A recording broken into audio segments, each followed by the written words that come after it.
Hej, aj, kao i obično, Mr. Nelly, slušaj sad. Jer ona ima moje pesme na svome telefonu. Svi kažu da sam poznat, zovu me Mr. Nelly, a ona me tako želi. Poljubci tako vreli, poljubci tako vreli, tako vreli. Hej, mi amore, tako me ona zove. Mi amore, por favore. Mi amore, tako me ona zove.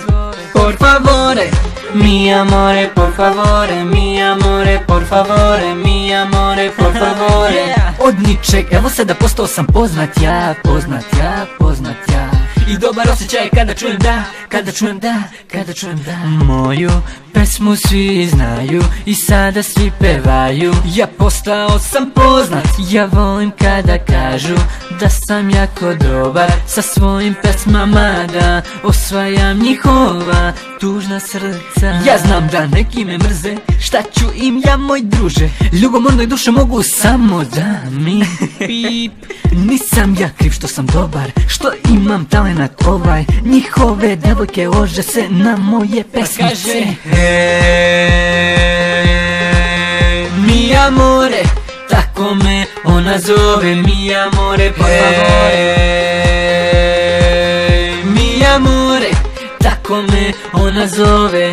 Mi amore, mi amore, por favore. Mi amore, por favore. Mi amore, por favore. Strava je osjećaj kada si poznat da, poznat da, poznat da. Ona te obožava, obožava, obožava. Strava je osjećaj kada si poznat da, poznat da, poznat da. Ona te obožava, obožava, obožava. Čekaš pesmu novu jer ušao sam u foru i sad me svi baš vole. Ona me zove Mr. Nelly, mi amore. Mr. Nelly, mi amore. Mr. Nelly, mi amore. Mi amore, por favore. Mi amore. Mi amore, por favore. Mi amore. Slušaj sad. Mi amore, tako me ona zove. Mi amore, por favore.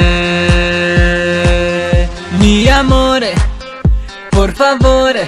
Mi amore, por favore. Mi amore, por favore. Mi amore, por favore. Nikad ja prestati da snimam jer volim to. Onima koji me vole, ja sam zahvalan na to. Mi amore.